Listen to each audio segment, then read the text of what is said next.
Welcome to Prince College Baripada.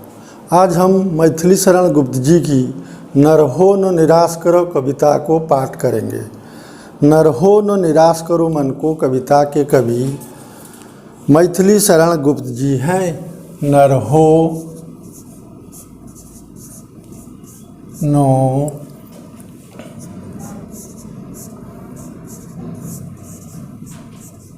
निराश करो मन को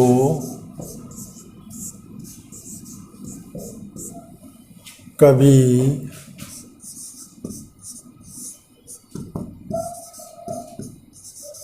मैथिली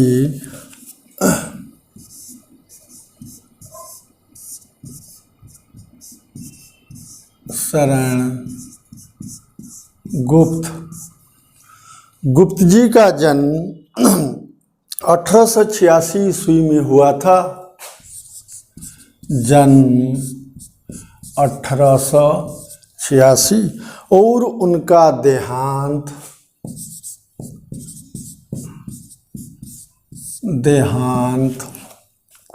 1964 को हुआ था। वे द्विवेदी युग के लोकप्रिय कवि थे। उन्हें महावीर प्रसाद द्विवेदी जी के संरक्षण और मार्गदर्शन मिला। द्विवेदी जी खड़ी बोली के हिंदी की कविता को भाषा बनाते थे। उनके इस उद्देश्य को पूर्ण करने में मैथिली शरण काम करने लगे। मैथिली शरण के अनेक रचनाएं हैं, जिनमें से कुछ प्रमुख हैं। उनकी रचनाएं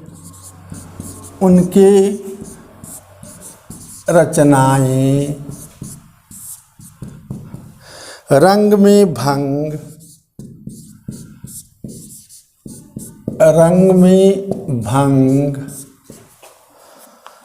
भारत भारती,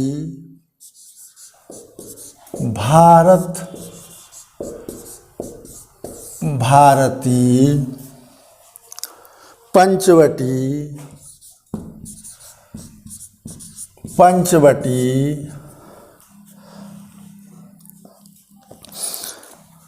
साकेत, यशोधरा,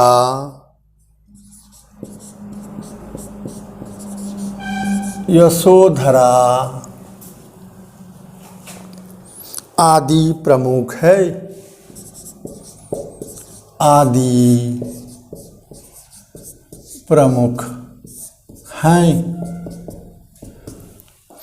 उनका साकेत महाकाव्य है। मैथिली शरण जी ने पराधीन भारत में लिखना शुरू किया और देश स्वाधीन होने के बाद भी वे लिखते रहे। राष्ट्र की आत्मा को वाणी देने के कारण उनको राष्ट्र कवि कहा जाता है। वे स्वाधीन भारत में के बाद भारतीय नागरिकों को निराश नहीं होने के लिए कहते हैं, तो उन्होंने भारतीय मनुष्यों के लिए नर हो न निराश करो मन को कविता लिखे। इस कविता में कवि कहते हैं कि कुछ काम करो, जग में रहकर कुछ नाम करो। यह जन्म हुआ किस अर्थ हो, समझो जिसमें यह व्यर्थ न हो। कुछ तो उपयुक्त करो मन को, नर हो न निराश करो मन को। कवि का कहना है कि हे भारतवासी, हे मानव, तुमको कुछ ना कुछ काम करना चाहिए। कुछ ऐसा अच्छा काम करना चाहिए जिससे कि देश की, समाज की भलाई हो। और तुमको भगवान ने मनुष्य जन्म किस लिए दिया है? इसलिए दिया है कि संसार में कुछ काम करने के लिए, लोगों को सहायता करने के लिए। हमारा जो मानव जन्म है, यह इसका अर्थ क्या है? भगवान ने हमें क्यों मानव जन्म दिया, इस अर्थ को समझना है और हमारे समय को व्यर्थ नहीं करना है। मन को सरल करना है, शांत करना है और कुछ करना है जिससे कि मानव जाति का, समाज का भलाई हो। इसीलिए हे मानव, तुमको कभी भी निराश नहीं होना है, मन को निराश नहीं करना है। गुप्त जी दूसरे पंक्ति में कहते हैं कि संभलो की सुजग न जाय चला, कब व्यर्थ हुआ सदुपाय भला। समझो जग को न निराश अपना, पथ आप प्रशस्त करो अपना। अखिलेश्वर है अवलंबन को, न रहो न निराश करो मन को। कवि का कहना है कि हे मानव, तुमको अब से संभल जाना चाहिए, क्योंकि हमारे जीवन में सुजोग एक बार आता है। इस सुजोग को अगर हम छोड़ देते हैं, फिर ऐसा सुनहला सुजोग अवसर हमें नहीं मिल पाता है। इसीलिए हमको कर्म करना है। हम जो कर्म करते हैं वो कभी व्यर्थ नहीं होता है। कवि का कहना है कि अगर हम सत उपाय से कई कर्म करते हैं तो हमारा यह कर्म कभी व्यर्थ नहीं जाता है। इसीलिए इससे हम विद्यार्थियों को भी प्रेरणा मिलता है कि अगर हम मेहनत करते हैं, परिश्रम करते हैं, सुजोग का इस्तेमाल करते हैं, तो हमारा जो लक्ष्य होता है वो कभी व्यर्थ नहीं होता है।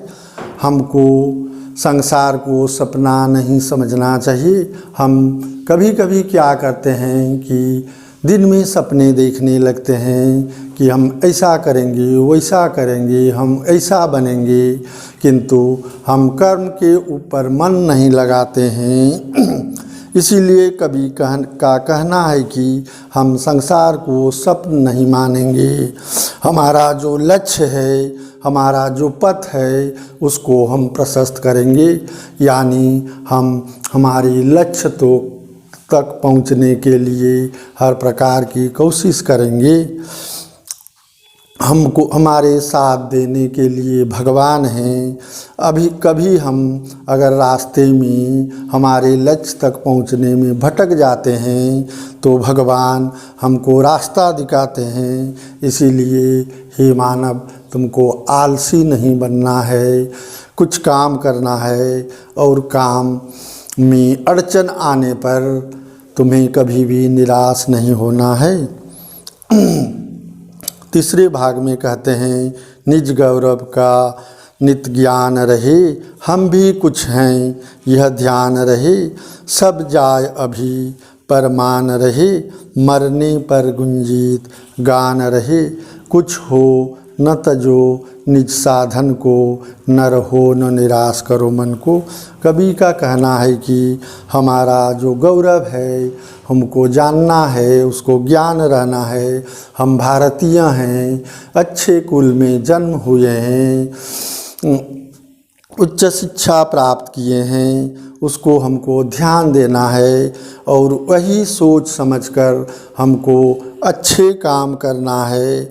अगर हमारा मान सम्मान चला जाता है तो फिर हमको यही मान सम्मान दोबारा नहीं मिलता है। इसीलिए कवि का कहना है कि हमारा सब कुछ चला जाए, धन संपत्ति चला जाए, मगर मान को नहीं जाने देना है, क्योंकि मनुष्य मर जाने के बाद उसका सम्मान, उसका ज्ञान, उसका प्रशंसा संसार में रह जाता है और संसार में गुंजित रहता है, वो अमर हो जाता है।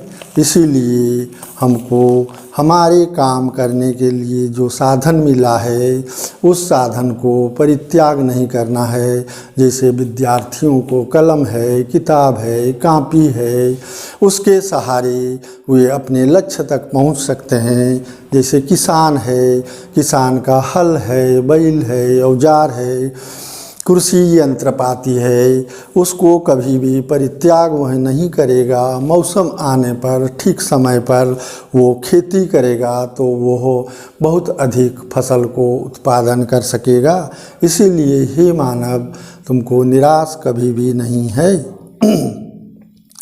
प्रभु ने तुमको कर दान किए, सब वांछी वस्तु विधान किए, तुम प्राप्त करो उनको न हो। समझो न अलभ्य किसी धन को, न रहो न निराश कर मन को। कवि का कहना है, प्रभु ने हमको हाथ दिया है, खुशी हाथ के सहारे हम हर प्रकार के काम कर सकते हैं। प्रकृति में भगवान ने हमको विभिन्न प्रकार की चीज़ें दिए हैं। इन चीज़ों की, पदार्थों की सहायता से हम कई भी काम कर सकते हैं। अगर हम मेहनत नहीं करेंगे, प्रयत्न नहीं करेंगे, प्रकृति के साधनों से हम लाभ नहीं उठा सकेंगे, हम आगे नहीं बढ़ सकेंगे, प्रगति नहीं कर सकेंगे, तो हमको कभी भी किसी का दोष नहीं देना है। अक्सर मानव क्या करता है कि वो धीरे धीरे काम करता है, वो थक जाता है, आराम चाहता है, विश्राम लेता है, फिर काम नहीं पाने के बाद वो दूसरों को दोष देता है। इसीलिए कवि का कहना है कि हमको प्रयत्न करना है, कोशिश करना है। और कवि का अंत में कहना है कि संसार में कोई भी चीज़ मूल्यवान नहीं होता है, कोई भी पदार्थ मूल्यवान नहीं होता है। हम परिश्रम के सहारे, मेहनत के सहारे कई भी चीज़ को हासिल कर सकते हैं।